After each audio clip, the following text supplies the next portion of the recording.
Dans la vidéo d'hier, je vous présentais le cas de l'accusation et pourquoi elle pense qu'Alec Murdaugh est bel et bien coupable des meurtres de sa femme et de son fils. Je sais pas ce que vous en avez pensé, mais moi je trouve qu'ils ont été plutôt convaincants, et c'est maintenant au tour de la défense de prendre la parole et de nous expliquer son point de vue. Vous vous en doutez, ils ne sont absolument pas d'accord avec la théorie de l'accusation. Mesdames et messieurs les jurés, Alec Murdaugh est innocent, et c'est ce qu'on va vous prouver tout de suite. C'est parti, on y va. Please raise your right hand. Do you solemnly swear or affirm to tell the truth, the whole truth, and nothing but the truth in this matter here today?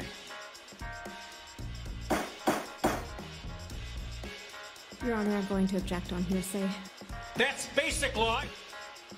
Telling me I'm a suspect in the murder of my wife and my child? Juror badge number 18. Are these your true and correct verdicts? I don't know if you've seen anybody be killed, but it's upsetting. And would you please poll the jury? Je vous l'ai dit dans la vidéo récap des faits, Paul il a reçu une balle en pleine tête. Voilà, donc c'est par ce détail sordide que va commencer l'avocat de la défense en nous disant « Il va falloir, si vraiment vous pensez qu'Alec Murdaugh est coupable, que vous acceptiez qu'un père puisse faire quelque chose d'aussi atroce à son propre enfant. » La théorie de la défense, vous la connaissez déjà en partie. Pour eux, ce sont deux personnes complètement random qui ont voulu rendre justice à Mallory Beach et qui ont mis leurs menaces de mort à exécution, menaces que Paul recevait donc quotidiennement depuis 2 ans. Pourquoi c'est Alec Murdaugh du coup qui se retrouve sur le banc des accusés ? Mais parce que la police elle a mal fait son travail et elle a même très mal fait son travail, vous allez voir. Oui, la police a vaguement creusé quelques pistes, mais en réalité elle avait décidé minute 1 que c'était Alec Murdaugh le coupable et elle a fait toute son enquête dans ce sens-là, et c'est ce que va nous prouver la défense aujourd'hui. On se remet dans le contexte, on est donc le 7 juin 2021, il est à peu près 23h minuit, la police est sur place, et il y a 2 personnes, une mère et son fils, qui viennent d'être froidement assassinés. Dans une toute petite ville comme Moselle, qui a à peu près 2-3 000 habitants, donc c'est vraiment tout petit. Spontanément, on pourrait se dire qu'il y a peut-être des tueurs qui sont en liberté, et que s'ils ont tué une mère et son fils comme ça, pourquoi ils s'en prendraient pas à d'autres personnes ? Pourtant, dès le lendemain matin, le 8 juin, la police va faire un communiqué en disant « Ne vous inquiétez pas, il n'y a aucune menace, aucun danger pour le public ». Pourquoi ils font ça ? Eh bien, pour la défense, ils font ça parce qu'ils ont déjà décidé que le coupable, c'était Alec Murdaugh et qu'il n'y avait pas nécessité à chercher d'autres tireurs, d'autres tueurs potentiels. Parmi les officiers de police qui vont témoigner, il y en a un qui va expliquer que quand il est arrivé sur la scène de crime, il a remarqué qu'il y avait des traces de pneus de l'autre côté. Donc vous savez, vous avez... j'ai essayé d'expliquer comme ça. Donc il y avait Alec qui était là avec la police, les corps de Maggie et de Paul, et de l'autre côté des chenils, il y avait des traces de pneus, à un endroit qui est donc du coup de l'autre côté de la route, donc il n'y aurait pas dû avoir de traces de pneus à cet endroit-là. Et l'officier, en arrivant, il va signaler à l'officier qui est en charge de la scène de crime ces traces de pneus, et lui demander « Est-ce que vous les avez relevées, ces traces de pneus ? Vous les avez vues ?» Non. Elles n'ont pas été relevées, et elles ne le seront jamais. De la même manière, si vous vous rappelez des schémas avec les positions des corps, Paul, en réalité, il a les pieds presque à l'intérieur d'un petit local, et tout indique qu'il a reçu la première balle dans le torse quand il était dans ce local. Pourtant, il n'y aura jamais non plus de prise d'empreinte dans ce local, ni à l'extérieur, et il n'y aura pas non plus d'empreintes de pas qui seront prélevées. Encore une chose étonnante, Maggie tenait des cheveux dans sa main. Est-ce que c'était ses cheveux à elle ? Est-ce que c'était les cheveux de tireur ? On ne le saura jamais parce que ses cheveux n'ont pas été prélevés, n'ont pas été analysés. Autre problème qui montre que la police non seulement n'a pas très bien fait son travail, mais en plus avait décidé dès le départ qu'Alec était coupable, c'est qu'il n'y aura pas de prélèvement ADN sur les vêtements que portaient Maggie et Paul. Par contre, il va y avoir un prélèvement ADN sur les vêtements que portait Alec, qui pourtant à ce moment-là n'est pas censé être suspecté. Il y a un autre gros souci, c'est que vous savez, l'accusation dit « on sait que Alec conduisait un petit peu lentement, et puis, comme par hasard, il passe à côté de l'endroit où on a retrouvé le téléphone de Maggie, et après il accélère. » Et ce que va nous dire l'avocat d'Alec Murdaugh, c'est que Alec Murdaugh, dans les jours qui ont suivi les décès de sa femme et de son fils, va demander de manière répétée à la police de prélever les données GPS du téléphone de Maggie, et il va leur dire « mais regardez les données, vous allez voir que c'est pas possible, vous allez voir qu'on n'a jamais été ensemble. » Sauf que la police ne va pas le faire, Et le problème des données GPS dans un téléphone, c'est qu'il n'y a pas assez de mémoire pour les conserver très longtemps, donc elles s'effacent au fur et à mesure. Et au moment où ils vont enfin se décider à regarder un petit peu les données GPS du téléphone de Maggie, eh bien les données du 7 juin, elles ont disparu, elles ont été effacées, donc on ne pourra jamais prouver que le téléphone de Maggie n'était pas avec Alec à ce moment-là, et d'ailleurs on ne sait pas non plus de façon sûre et certaine à quelle heure le téléphone de Maggie a été déposé le long du chemin. C'est des suppositions de l'accusation en fonction d'une timeline, mais en fait c'est une interprétation, et parce qu'on n'a pas ces données GPS, eh bien on ne peut pas savoir de façon sûre à quel moment ce téléphone a été jeté le long de la route. Et ça montre encore une fois que la police n'a pas fait son travail correctement et estimait certainement avoir déjà le suspect, d'avoir déjà le meurtrier, donc n'a pas fait le nécessaire en temps et en heure pour chercher d'autres pistes éventuelles. Autre erreur de la police et de l'accusation, au départ, il va être raconté que le t-shirt d'Alec qui a été prélevé ce soir-là contenait des traces de sang, et puis on va s'apercevoir dans un second temps que pas du tout. Or, pendant toute la période où on pensait qu'il y avait des traces de sang sur le t-shirt d'Alec, l'accusation avait commencé à dire « Vous voyez, c'est lui, il y a du sang partout sur son t-shirt, il l'a mal nettoyé, etc. » Et puis à partir du moment où on va s'apercevoir que non, il n'y avait pas de sang dessus, ils vont changer de version et commencer à dire « Oui, alors, en fait, il s'est changé, il a dû se déshabiller. » C'est parti un peu en live à un moment où l'accusation a commencé à sous-entendre que peut-être Alec Murdaugh les avait tués à poil. Bon, écoutez, pourquoi pas. Mais voilà, du coup, il y a quand même un petit micmac par rapport à tout ça. Il n'y a pas de traces de sang sur les vêtements d'Alec. L'avocat de la défense va aussi revenir sur cette histoire d'impair bleu. Vous vous souvenez que Shelly Smith raconte avoir vu Alec ramener chez ses parents. Donc Shelly Smith, c'est la garde-malade de la maman d'Alec. Et eh bien, ce qui va ressortir dans ce procès aussi, c'est qu'elle n'a fait ses déclarations à la police qu'au mois de septembre. C'est-à-dire après que toutes les histoires là sur les détournements de fonds d'Alec soient sorties. C'est un timing qui est quand même un petit peu étrange. Pourquoi est-ce qu'elle en a pas parlé avant ? C'est un peu étonnant. Autre chose sur cet impair, c'est qu'au départ, elle va parler non pas d'un impair, mais d'une bâche, et c'est ça qu'elle va signaler à la police. La police va fouiller la maison des parents d'Alec, ils vont trouver en bas d'un placard un truc bleu, ils vont prendre une photo, ils vont lui montrer, elle va dire « Ouais, je pense que c'est ça ». Ils regardent, c'est un imperméable, et quand ils vont lui montrer la photo de l'imperméable, elle va dire « Ah non, j'ai jamais vu ce truc-là ». Bon, étonnant. Ils vont montrer cet impair à différentes personnes de la famille Murdaugh. Personne ne sait à qui est cet imperméable, personne ne l'a jamais vu, personne ne l'a vu sur Alec, personne ne l'a vu sur Paul. On sait pas d'où il sort. Oui, il a des traces de poudre dessus. Mais la famille Murdaugh, ils chassent, mais tout le temps, ils sont tout le temps avec des armes. Il n'y a pas que Alec et ses enfants, c'est toute la famille, le grand-père, la grand-mère, les frères et sœurs. Tout le monde chasse. Donc en fait, si vous prenez n'importe lequel de leurs fringues, probablement vous allez trouver des traces de poudre dessus. Bien sûr qu'il y a des traces de poudre sur la ceinture de sécurité de la voiture d'Alec, il y en a probablement ailleurs dans sa voiture. C'est des gens, limite, on a l'impression qu'ils sont couverts de poudre en permanence. Ce qui est probablement pas faux, parce qu'effectivement, ils passent beaucoup de temps à s'entraîner à tirer, à chasser, etc. Donc déjà, cet imperméable bleu, personne ne peut le relier à Alec Murdaugh, à part le témoignage de Shelly Smith. Il y a d'autres problèmes avec cette histoire d'imperméable. Déjà, pourquoi est-ce qu'Alec, il aurait attendu 10 jours pour le cacher ? Ça n'a pas vraiment de sens. Ensuite, où est-ce qu'il était cet impair en attendant, puisque la police a quand même fouillé un petit peu partout chez les Murdaugh, donc pourquoi ils l'ont pas trouvé avant ? Où l'avait foutu Alec ? C'est quand même pas une super cachette pour planquer un truc qui aurait transporté des armes de crime, d'autant qu'à partir du moment où il a été vu par Shelly Smith, c'est encore plus débile de le laisser chez ses parents. Enfin, ça manque un petit peu de sens tout ça. Et puis, cette histoire d'impair tient uniquement sur un truc, c'est le témoignage de Shelly Smith. Or, il y a un problème avec le témoignage de Shelly, c'est qu'elle dit que de façon sûre et certaine, cette histoire d'impair, c'était le 16 juin.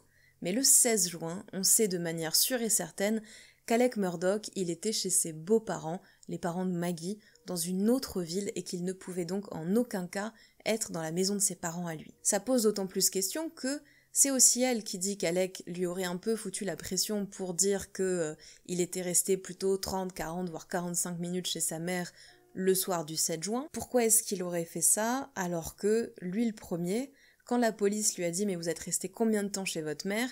Il a dit « En vrai, je sais pas trop, Écoutez, le mieux c'est que vous regardiez un petit peu mes données téléphoniques parce que vous n'aurez rien de plus précis que ça. Donc pourquoi est-ce qu'Alec Murdaugh aurait encouragé d'un côté la police à regarder ses données téléphoniques et de l'autre côté serait allé demander à Shelly Smith de mentir sur le temps qu'il a passé chez sa mère, en sachant que du coup les données vont montrer qu'il a menti. Donc voilà, point d'interrogation en tout cas pour la défense sur les témoignages de Shelly Smith.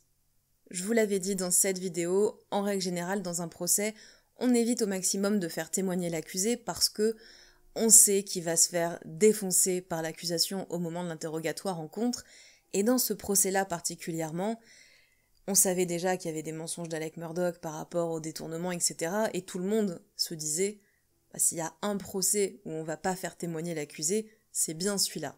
Mais Alec Murdaugh, il est avocat, il connaît très bien la loi, il sait pertinemment que s'il veut témoigner, il peut témoigner, personne ne peut l'en empêcher. Et Alec Murdaugh, il n'a pas encore donné sa version des faits, et il a très envie de donner sa version des faits. Et il va témoigner, et voici ce qu'il va dire. Mr. Murdaugh, is that you? On the kennel video at 8:44 p.m. on June 7th, the night Maggie and Paul were murdered. It is. Were you in fact at the kennels at 8:44 p.m. on the night Maggie and Paul were murdered? I was. Did you lie to SLED Agent Owen and Deputy Laura Rutland on the night of June 7th and told them that you stayed at the house after dinner? I did lie to them. Did you lie to Agent Owen and Agent Croft on the follow-up interview on June 10th that the last time you saw Maggie and Paul was at dinner? I did lie to them. And in the interview of August 11th, did you tell Agent Owen and Agent Croft, did you lie to them by telling them that you were not down at the kennels on that night? Yes. Vous l'avez compris, Alec Murdaugh avoue avoir menti. Il revient sur cette histoire de vidéo dans laquelle on entend 3 voix au chenil. Et oui, c'est bien lui, c'est bien sa voix. Pourquoi est-ce qu'il a menti dès le départ à l'officier à qui il a raconté ce qui s'était passé le soir même? Eh bien parce que il était drogué, il était parano, d'autant plus que l'officier qui l'a interrogé s'appelait David de je sais plus quoi, et Alec Murdaugh, il avait eu un problème avec un autre officier de police qui s'appelait aussi David, mais un autre nom de famille, et il dit « j'ai confondu les deux, j'étais sous le choc, plus la drogue, j'étais complètement à l'ouest, et je suis devenue vraiment parano, et je me suis dit « waouh, déjà que ce mec me déteste, si en plus je lui dis que j'étais là, peut-être quelques minutes avant que les tueurs débarquent, il va jamais croire que c'est pas moi, donc je ne peux pas lui dire, et puis une fois qu'il a lancé le mensonge, il est resté dedans et il s'est enfoncé dedans. Voilà, on l'a tous vécu, on sait ce que c'est quand on a menti. On est obligé de tenir le mensonge jusqu'au bout. Et Alec Murdaugh, il s'est senti piégé comme ça dans son mensonge. Voilà pourquoi il a menti. Il va pas parler que de la vidéo du chenil, il va raconter différentes choses et revenir sur différents points qui ont été donnés par l'accusation. Par exemple, l'accusation avait dit qu'il était sous pression à cause de l'audience du 10 juin qui arrivait où il allait être forcé de fournir ses comptes bancaires. Et il dit « Non, pas du tout, c'était pas du tout un stress. Moi, je suis avocat, j'ai eu des tas de procès similaires. Jamais dans ma carrière, je n'ai vu de juge obliger quelqu'un à fournir ses comptes bancaires. Donc pourquoi il l'aurait fait pour moi ? Non, j'étais pas stressée, je savais que aucun juge n'allait me forcer à faire ça. » Il va revenir aussi sur les données téléphoniques, vous savez, qui ont disparu de son téléphone, il y a des SMS qui ont été effacés, des appels, etc. Et là encore, il va dire, mais attendez, vous êtes les premiers à dire que je suis un génie criminel parce que je suis avocat et que je me suis servi de mes connaissances d'avocat pour monter un plan incroyablement compliqué et sophistiqué. Mais les gars, justement, je suis avocat, donc je sais très bien comment ça marche des données téléphoniques. Moi aussi, je les utilise en procès. Là, pourquoi est-ce que j'ai des SMS et des trucs qui ont disparu? Honnêtement, je ne sais pas, mais tout ce que je vois, c'est que j'ai dû faire une fausse manip, ou peut-être en mettant mon téléphone dans ma poche ou quelque chose. Mais c'est pas moi qui ai effacé un texto en me disant que comme ça, il avait disparu. Je sais comment ça marche, je savais très bien que ça n'allait pas disparaître. Donc, ça ne tient pas à votre histoire. Alors, qu'est-ce qui s'est passé le 7 juin? dans la nouvelle version d'Alec Murdaugh. Jusqu'au dîner, ça ne change pas, et puis au moment du dîner, Maggie et Paul décident donc d'aller au chenil pour voir les chiens. Visiblement, Maggie et Alec n'étaient pas très raccords sur l'éducation canine, ça arrive, écoutez, et il y avait un chien notamment que Maggie avait tendance à laisser sortir le soir alors qu'il était un petit peu foufou, et Alec il se dit « Oh, je sais comment ça va se passer, elle va encore laisser courir le chien partout, ça va être l'enfer ». Vas-y, j'y vais pas. Il laisse sa femme et son fils partir, eux partent à pied, et puis un petit peu plus tard, quelques minutes après, il se dit « Oh, quand même, ça peut être sympa de passer un moment ensemble ». Donc, il prend une voiturette de golf et il descend, du coup, ça lui prend à peu près 1 minute, 2 maximum, il descend au chenil. Il arrive, c'est là que Paul est en train de filmer la fameuse vidéo. Il y a un des chiens, le fameux chien que Maggie avait tendance à laisser sortir le soir, qui a chopé un poulet sauvage qui est en vie. Donc Alec dit « J'arrive, je vois que c'est le bordel ». Il y a Paul qui est en train de s'occuper de Cash le chien, qui est un peu tout excité. L'autre chien qui court partout et qui a ramené ce poulet qui est en panique totale. Donc il descend de la voiturette de golf, il prend la poule que le chien a chopée, il sépare les deux, il rend la liberté au petit poulet sauvage, et du coup, il se dit, ah bah voilà, c'est exactement comme je pensais que ça serait, ça me saoule, il remonte sur sa voiturette, et il se casse.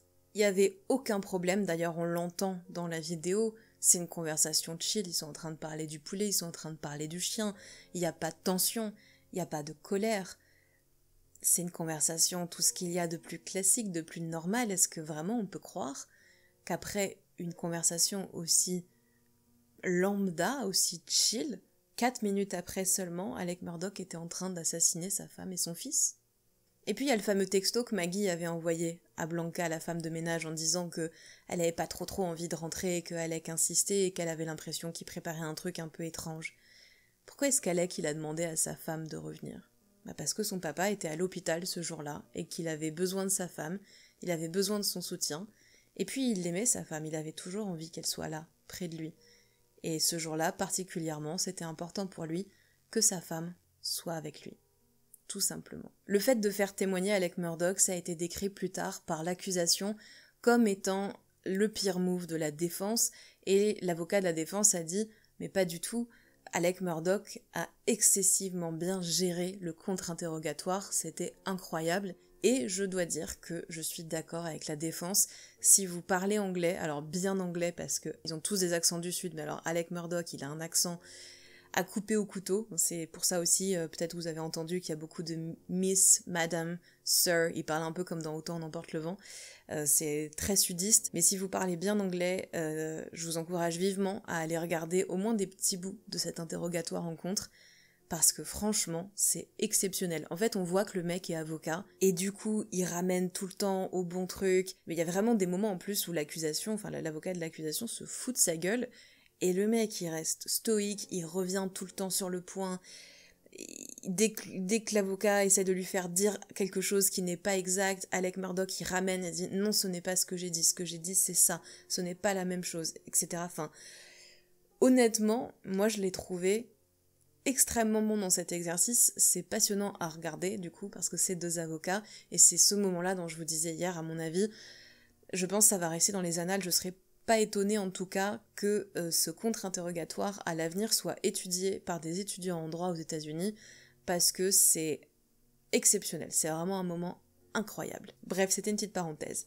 Il y a plein de questions qui me sont venues moi quand même en regardant ce contre-interrogatoire, et notamment il y en a une à laquelle je n'ai toujours pas de réponse, c'est que Alec Murdaugh, il lui faut 1 à 2 minutes pour descendre de sa maison jusqu'au chenil. Il va insister en disant qu'il est resté moins d'1 minute sur place avant de remonter. Ça veut dire que ça lui a pris beaucoup plus de temps, bon, ça fait jamais que de 3-4 minutes, mais il a quand même passé beaucoup plus de temps à faire le trajet, aller-retour, que sur place.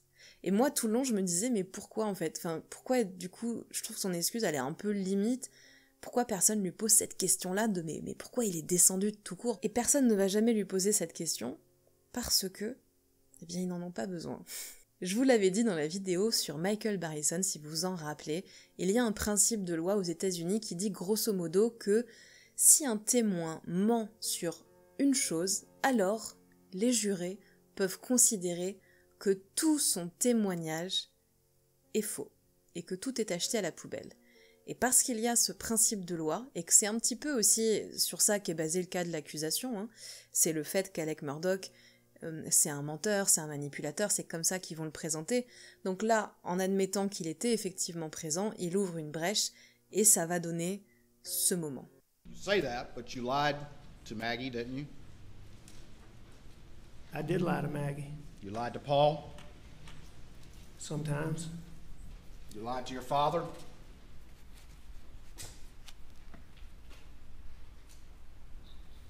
I'm sure I did at some point. Did you tell him all the stuff you'd been up to over the years before he died? No, I didn't tell him. Did you lie to your brothers? About financial things? Yes. I would have lied to Randy at some point, I'm sure. Did you lie to him about the last time you saw your wife and son alive? I did. Did you lie to their wives? I'm sure I did. Did you lie to Marion Proctor? Yes. Did you lie to Bart Proctor?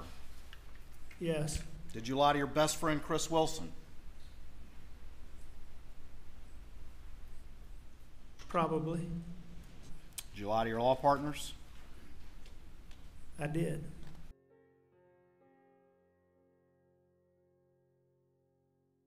Malgré tout ça, je vous l'ai dit, Alec Murdaugh, il va rester extrêmement calme, extrêmement stoïque, et il va dire « Oui, j'ai menti sur des choses. Oui, j'ai détourné de l'argent. Oui, j'ai mal agi, entre autres parce que j'étais sous l'influence de la drogue. Mais ça ne fait pas de moi un meurtrier, et ce n'est pas parce que j'ai menti dans ma vie que ça veut dire que je mens là maintenant, et même au contraire en fait. Là, ce que je suis en train de faire, c'est de vous dire la vérité est toute la vérité. Voilà, je ne veux plus de mensonges, donc je vous dis sur quoi j'ai menti, mais le reste, c'est vrai. Est-ce que vous choisissez de le croire ou pas ? Dans tous les cas, il y a encore pas mal de choses qui ne tiennent pas selon la défense dans la théorie de l'accusation. Par exemple, le médecin légiste a déterminé que Paul et Maggie étaient décédés entre 21h et 21h30, or l'accusation place leur décès à 20h49. Pourquoi ? Parce que vous vous rappelez, c'est le moment où on n'a plus d'utilisation des téléphones de la part de Maggie et de Paul. Ça arrive de pas utiliser son téléphone pendant plusieurs minutes, et c'est pas pour autant qu'on est mort, nous dit l'avocat de la défense. Et il a pas tort, d'autant que le téléphone de Maggie, lui, certes il est pas déverrouillé, mais il va y avoir de l'activité dessus. Par exemple, la lampe de poche va être allumée et éteinte plusieurs fois, jusqu'à peu près 21h06, 21h07, donc bien après l'heure présumée de son décès d'après l'accusation. Paul n'avait plus de batterie, il était à peu près à 2%, je crois un peu avant 21h, et il y a un de ses amis qui va témoigner en disant « Oui, il était tout le temps sur son téléphone, mais quand il n'avait plus de batterie, il avait tendance à arrêter de répondre tant qu'il ne pouvait pas se brancher pour pouvoir économiser sa batterie, donc ça paraît cohérent qu'il n'ait pas utilisé son téléphone pendant, je sais pas, peut-être 10-15 minutes, et qu'il soit mort après ça. » L'accusation avait calculé, vous savez qu'il y a un moment quand Alec reprend son téléphone où il se met à beaucoup marcher. Déjà, la défense a calculé en fonction de, je sais plus, enfin bon bref, ils ont pris le nombre de pas, la distance par le nombre de minutes, et en réalité, c'est pas quelqu'un qui marche très vite, c'est plutôt une marche assez lente. L'autre chose, c'est que il n'y a pas de traces de pas sur le téléphone de Maggie à ce moment-là. Donc si Alec Murdaugh a tué sa femme et son fils, qu'il a pris le téléphone de Maggie, déjà, pourquoi il aurait pris le téléphone de Maggie et pas celui de Paul ? Sachant que celui de Paul, c'est celui qui va l'embêter à terme, puisque c'est sur son téléphone que va être retrouvée cette fameuse vidéo. Donc, pourquoi il prend le téléphone de l'un, pas de l'autre ? Ensuite, s'il l'avait ramené avec lui, puis qu'il était reparti avec le téléphone et qu'il l'a jeté par la fenêtre, logiquement, il y aurait des pas sur le téléphone de Maggie. Donc, comment il a fait pour ramener le téléphone de Maggie et l'avoir dans sa poche sans marcher avec? L'accusation va beaucoup dire qu'Alec Murdaugh, en fait, il a essayé de changer la timeline à plusieurs reprises, que c'est pour ça qu'il passait des coups de fil, que c'est pour ça qu'il est parti chez sa mère, etc. Et la défense va dire, en fait, s'il avait le téléphone de Maggie, qu'il l'avait tué, sachant qu'il va l'appeler ensuite, qu'il va envoyer un SMS, s'il voulait changer la timeline, puisqu'il avait en fait le mot de passe du téléphone de Maggie, il aurait dû répondre lui-même à ses propres appels, il aurait dû répondre à son texto pour faire croire qu'elle était encore en vie. Là, oui, il aurait un petit peu semé le doute. Mais c'est pas ce qu'il fait. Et en plus, quand lui est déjà remonté à la maison, il appelle Maggie pour lui dire qu'il va partir chez sa mère, et l'appel est arrêté. Donc a priori, il y a quelqu'un qui a appuyé sur un des boutons pour stopper l'appel. Pourquoi il aurait fait ça s'il l'avait dans la main? Enfin, ça n'a pas vraiment de sens non plus. Vous vous êtes peut-être posé la question, moi je me la suis posée, si des gens étaient venus tuer Paul et Maggie juste après le départ d'Alec, mais qu'il était encore dans la maison principale à Moselle. C'est un peu éloigné, mais quand même, c'est 300 mètres, 350 mètres. Est-ce qu'il aurait pas entendu les coups de feu quand même? Eh bien, il y a des tests qui ont été effectués et apparemment non. Les tests phoniques disent qu'on n'entendrait pas des coups de fusil tirés au niveau des chenilles depuis la maison.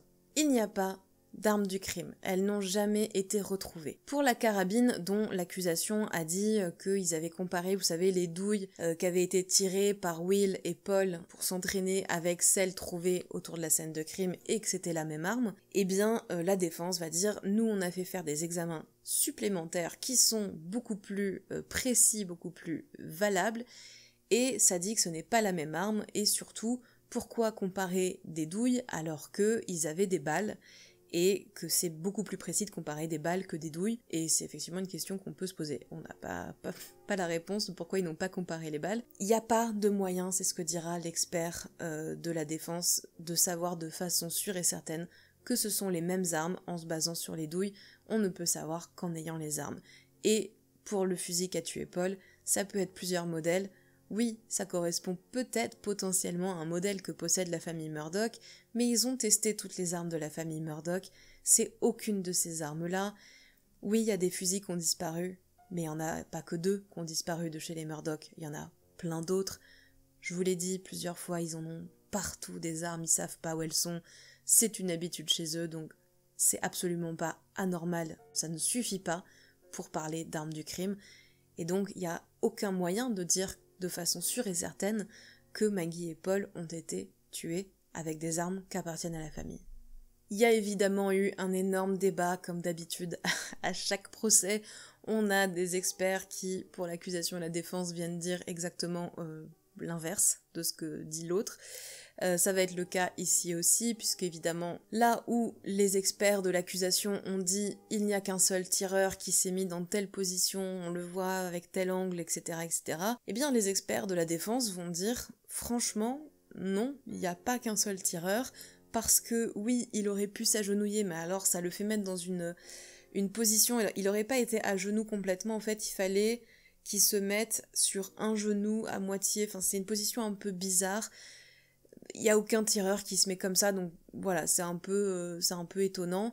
Et eux ont réussi à mesurer et à dire qu'il y a au moins un des 2 tireurs qui faisait environ 1m60, là où les experts de l'accusation vont dire c'est impossible de calculer la taille du tireur. Bon, voilà, encore une fois, bataille d'experts, vous faites ce que vous voulez de ces informations-là. En tout cas, ce que va dire la défense, c'est, en fait, ça paraît quand même plus cohérent qu'il y ait 2 tireurs, plutôt que de se dire que c'est Alec Murdoch qui a imaginé tout un plan tellement morbide qu'il a anticipé le fait de prendre 2 armes pour se dire « je vais faire croire qu'il y a 2 tireurs », et pour bien faire croire qu'il y a 2 tireurs, il faut que je me mette dans telle position pour avoir des angles de balle et des angles de tir différents pour donner l'impression que c'est pas la même taille. Ça paraît très compliqué quand même comme mise en scène. Et puis côté mobile, pourquoi est-ce qu'Alec Murdoch aurait tué sa femme et son fils? Il n'y avait pas de raison de le faire, la théorie de l'accusation, elle tient pas. Ça n'a pas de sens, il a été obligé de démissionner 2 mois plus tard, et puis à ce moment-là, Alec Murdoch n'était pas du tout sous pression. Il y a que sa directrice financière qui dit qu'elle était venue lui poser des questions ce jour-là, mais il y a aucun autre témoin de ça. On sait pas si c'est vrai. Alec Murdoch dit que ce n'est pas vrai, elle n'est pas venue lui parler de ça. Comment savoir? En tout cas, il y a un certain nombre de témoins qui vont passer à la barre pour expliquer à quel point Alec il aimait sa famille, il était fou amoureux de sa femme, même Blanca, la femme de ménage, qui a plutôt témoigné contre Alec Murdaugh, va dire il adorait sa femme, c'était absolument toute sa vie, c'était son tout. Il adorait son fils, tout le monde est d'accord avec ça. Oui, il a une super relation avec Buster, ils s'entendent très bien, mais avec Paul, c'était un peu plus particulier. Ils avaient une relation de meilleurs amis, ils allaient tout le temps à la pêche ensemble, ils allaient à la chasse, ils aimaient les mêmes choses en fait, Paul et lui, ils étaient extrêmement proches, donc pourquoi est-ce qu'il aurait tué les deux personnes qu'il aime le plus au monde ? Oui, Alec Murdaugh a menti, nous dit l'avocat de la défense. C'est ce qu'ont tendance à faire les personnes qui souffrent d'addiction. C'est lui qui dit ça, c'est pas moi. Oui, il a volé de l'argent, mais ce n'est pas parce qu'il a menti, ce n'est pas parce qu'il a volé que ça fait de lui un meurtrier capable d'assassiner froidement sa femme et son fils. Tout ce qu'a l'accusation, mesdames et messieurs, c'est une théorie qui est aussi plausible que peuvent l'être beaucoup d'autres théories. Une théorie qui ne repose pas sur des faits mais uniquement sur des témoignages et l'interprétation de données téléphoniques. Et les témoignages, on le sait, c'est ce qu'il y a de moins fiable, surtout quand le temps passe et puis le cerveau, il a aussi une grande faculté à créer de faux souvenirs. Et l'avocat de la défense va donner quelques exemples pour illustrer un petit peu ce propos. Il va parler de la sœur de Maggie. La sœur de Maggie va témoigner et elle va dire qu'elle a eu Maggie au téléphone vers 19h et qu'à ce moment-là, Maggie lui a dit qu'elle hésitait à rejoindre Moselle et elle va être formelle sur l'heure à laquelle elle a eu sa sœur au téléphone. Sauf que les données téléphoniques nous montrent qu'à 19h, Maggie Murdaugh, elle était déjà en route pour Moselle, elle avait déjà pris sa voiture, donc certainement que sa sœur l'a eu au téléphone, mais c'était pas à 19h. La sœur de Maggie, elle a aussi dit que Maggie lui avait dit qu'elle allait peut-être passer voir son beau-père chez lui. Or, on sait très bien qu'à ce moment-là, Maggie était parfaitement au courant que son beau-père, il était à l'hôpital, donc c'est impossible qu'elle ait dit à sa sœur qu'elle allait aller voir son beau-père chez lui, il n'y était pas. C'est donc bien la preuve que les témoignages, eh bien, ce n'est pas fiable, et c'est essentiellement là-dessus que l'accusation base son cas, donc vous devez juger Alec Murdaugh non coupable. Voilà un petit peu ce que nous dit la défense. Je vous rappelle rapidement la thèse de l'accusation. L'accusation va nous rappeler que oui, bien sûr, leur cas, il est basé sur des éléments circonstanciels, mais que ça vaut autant que des preuves directes. Ça a du sens, il suffit de regarder les données. Alec Murdaugh, c'était un homme qui allait tout perdre, la face, sa fierté, son argent, sa famille. Il avait cette espèce de dynastie locale, familiale, il allait être la honte de la famille. C'était dramatique ce qu'il attendait, il n'allait pas pouvoir supporter tout ça, il avait cette pression sur les épaules depuis des mois et c'était plus simple pour lui de se débarrasser de sa femme et de son fils. Ça a permis de supprimer le procès du bateau et puis ça lui a fait gagner un petit peu de temps. Et oui, c'est vrai que ça n'a pas vraiment marché comme il l'aurait voulu, il a été obligé de démissionner 2 mois plus tard, mais en même temps, dans sa tête de personne addicte à la drogue, il avait dû se dire qu'il aurait un petit peu de temps devant lui pour réparer ses vols et réparer ses erreurs. Voilà les deux théories de l'accusation et de la défense. C'est un procès qui a été très médiatisé, donc vous connaissez peut-être déjà le verdict. Si c'est le cas, dites-moi ce que vous en pensez quand même dans les commentaires à ce stade de la vidéo. Qu'est-ce que vous auriez voté? Et si vous connaissez pas le verdict, dites-moi ce que vous auriez voté si vous aviez fait partie des membres du jury. C'est après seulement 3 heures de délibération que le jury rend son verdict. On dit en général que plus le temps de délibération est court, plus il y a de chances pour que l'accusé soit reconnu coupable. Et c'est effectivement ce qui va se passer ici. Okay. Guilty verdict. Signed by the forelady, 3-2-23. Alec Murdaugh a évidemment fait appel de cette décision, ça ne nous surprend pas. Ce qui est un peu plus surprenant, c'est la raison pour laquelle il fait appel. Et la raison, c'est cette dame. Elle s'appelle Rebecca Hill. C'est une clerc qui travaille pour le tribunal et son rôle tout au long du procès, c'était d'accompagner les jurés de salle en salle, de s'assurer qu'ils avaient à manger au bon moment, etc. Mais comme tout le monde, Rebecca Hill n'avait absolument pas le droit de parler du procès avec les jurés.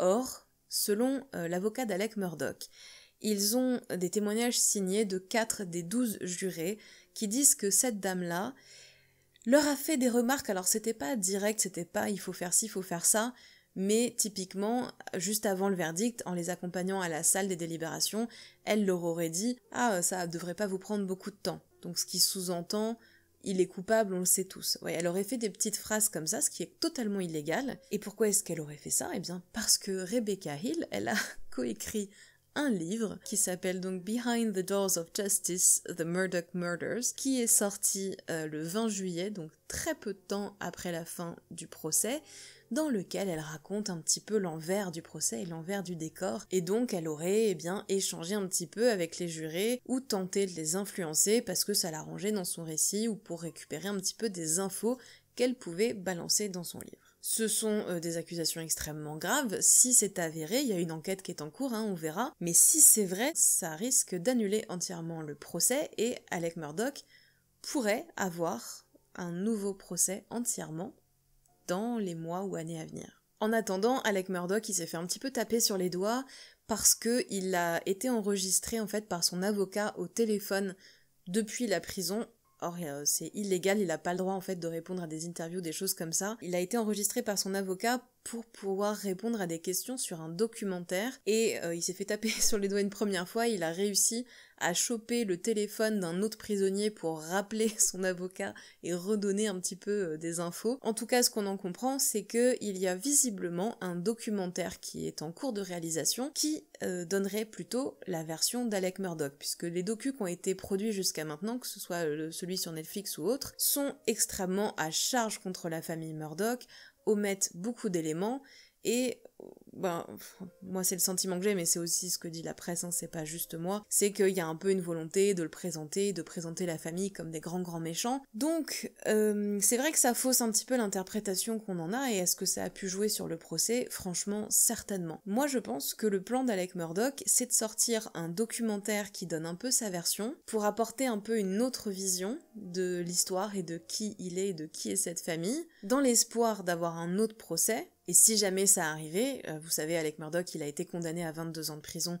pour ses crimes financiers, mais si on imagine qu'il y a un docu qui tempère un petit peu, qu'il a un nouveau procès et qu'il est reconnu cette fois-ci non coupable, eh bien Alec Murdaugh pourrait ressortir de prison un jour potentiellement. Je sais pas du coup ce que vous avez pensé de toute cette histoire, est-ce que vous croyez qu'Alec Murdaugh est coupable, est-ce que vous pensez qu'il ne l'est pas ? Perso, je ne sais pas s'il est coupable ou pas. Bon, évidemment, sinon vous vous doutez que ça fait belle lurette que j'aurais envoyé ma théorie à la police américaine. Moi, quand j'entends le cas de l'accusation, clairement, ils m'ont convaincu sur le côté storytelling. J'y crois, le côté des heures et tout, je me dis que c'est cohérent. Mais est-ce qu'ils ont réussi à me convaincre que c'est Alec Murdaugh qui est coupable au-delà de tout doute raisonnable ?